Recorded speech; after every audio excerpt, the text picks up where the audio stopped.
The morning sun stretched low over the plains, turning the grassland gold and the sky pale blue. Amy Calder stood beside the corral fence, one boot hooked on the bottom rail, watching the herd mill restlessly. 200 head of longhorns snorted and shifted, their hooves stirring dust that clung to everything it touched. She adjusted her hat and tightened her gloves, steadying herself not because of the cattle, but because of the man swinging down from his horse on the other side of the pen. Gideon Holt hadn't changed as much as she'd expected. Broader, maybe. His shoulders filled out his coat, the way they hadn't when he'd left town 8 years ago. His hair was darker now, his jaw rougher, but his eyes, those steady, serious eyes, were the same. The sight of him sent an ache through her chest. She hadn't invited back. "Well," Gideon said, breaking the silence as he approached. "Didn't think our first meeting, after all this time, would be over a herd of angry cattle." Amy kept her gaze on the animals. "Life rarely turns out the way we picture it." "That a complaint or a lesson?" he asked. She finally looked at him then. "That's a boundary." He nodded once, accepting it. Fair enough. The ranch owner had made it clear they were the two most experienced riders available, and the drive north to the railhead couldn't wait. The trail was rough. Bandits had been spotted nearby, and storms were brewing in the hills. Personal history didn't matter. Survival did. Amy mounted her horse and took her place at the front. Gideon rode to the flank without argument, though she could feel his eyes on her now and then. The cattle began to move hooves, pounding the earth in a steady rhythm as the trail opened before them. The first miles passed in silence. Wind tugged at Amy's hair, carrying memories she'd tried hard to bury, late-night talks by the river, promises whispered under stars, the letter Gideon never answered. She clenched her jaw and focused on the job. By midday, the heat was relentless. They stopped near a creek, letting the cattle drink. Gideon dismounted and checked the perimeter, while Amy counted heads. "Still good at that," he said quietly. "At what?" "What?" she replied. "Keeping everything together, even when it's falling apart." Her hand stilled on the tally rope. "You don't get to say things like that." "I know," he said. "But I've had years to think about what I should have said in them, what I didn't." She met his gaze, something sharp flickering between them. "Thinking and doing are different things, Gideon. I learned that the hard way." A distant rumble of thunder cut through the tension. Storm clouds were building faster than expected. Amy turned away. "We need to move. That storm's not waiting for us to settle old regrets." Gideon mounted his horse. "Neither are we," he said softly. They rode on, dust rising behind them like a shadow of everything left unsaid. The long trail ahead, promising danger and the kind of reckoning neither of them could outrun. The storm hit before nightfall. Rain came down hard and fast, turning the trail into mud and spooking the cattle. Amy shouted commands, riding hard along the lead, while Gideon worked the rear, circling wide to keep the herd from breaking apart. Thunder cracked overhead, close enough to feel in the bones. When the rain finally eased, they found shelter beneath a rocky outcrop. The cattle huddled together, uneasy but intact. Amy dismounted, soaked and exhausted, anger and adrenaline still buzzing through her veins. "You didn't have to take that wide pass," she said. As Gideon joined her, "It was risky." "It worked," he replied evenly. "That's not the point." He removed his hat, rainwater dripping from the brim. "Then what is—" She hesitated. "I don't want to lose anyone, not cattle, not people." Something softened in his expression. "Neither do I." They built a small fire, the flickering light pushing back the chill. Silence stretched between them, heavy but no longer hostile. Gideon stared into the flames. "I left because I was scared," he said suddenly.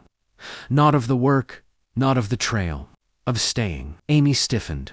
"You left without a word." "I know, and it's the worst mistake I ever made." She stared at the fire, memories surfacing, unbidden. "You promised you'd come back." "I meant to," he said. "Every mile I rode away, I told myself it was temporary. Then pride got in the way." Her voice trembled despite her effort to keep it steady. I waited longer than I should have. I don't expect forgiveness, Gideon said. Just honesty. She looked at him then. Really looked. Honesty is this. You broke my heart. And I built a life around the pieces. He nodded, slowly. I see that now. A coyote howled in the distance.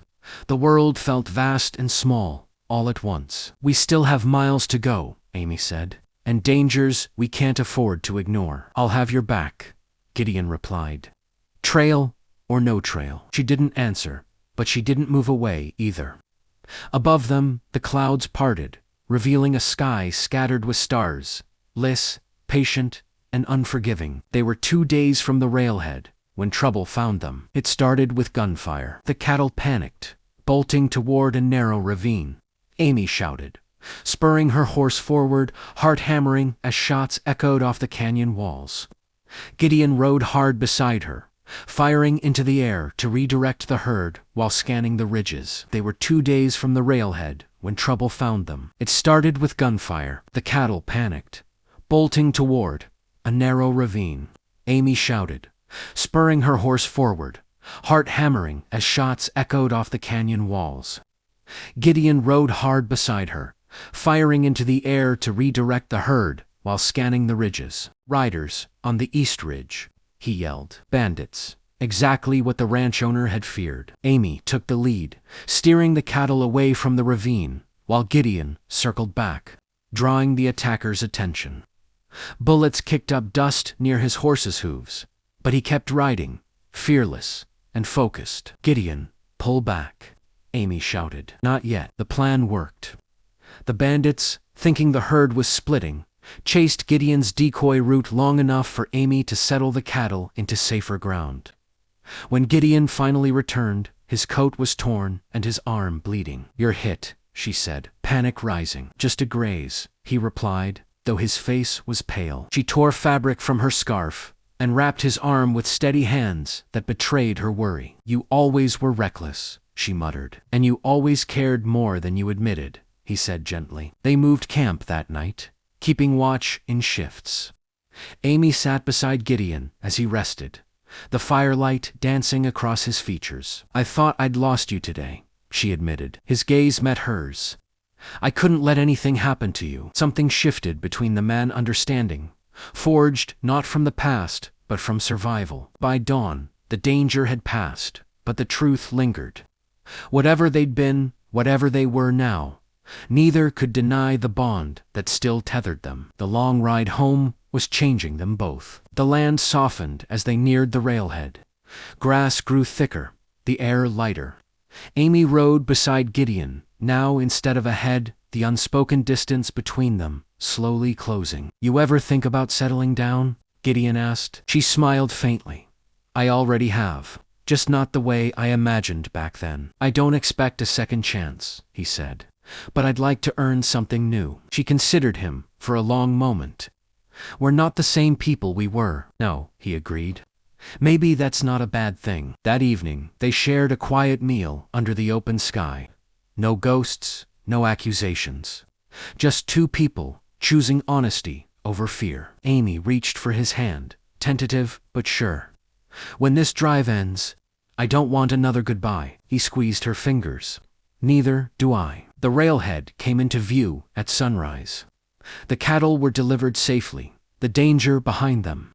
As the crew celebrated, Amy and Gideon stood apart, the weight of the journey settling into something peaceful. So, Gideon said, what happens now? Amy smiled, genuine and warm. Now we ride home together. He tipped his hat, emotion thick in his voice. I'd like that. They mounted their horses side by side, the past no longer chasing them, the future wide open. And as their silhouettes faded into the rising sun, one thing was certain: some love stories don't end. They wait. Don't forget to like, comment, and subscribe for more Western stories.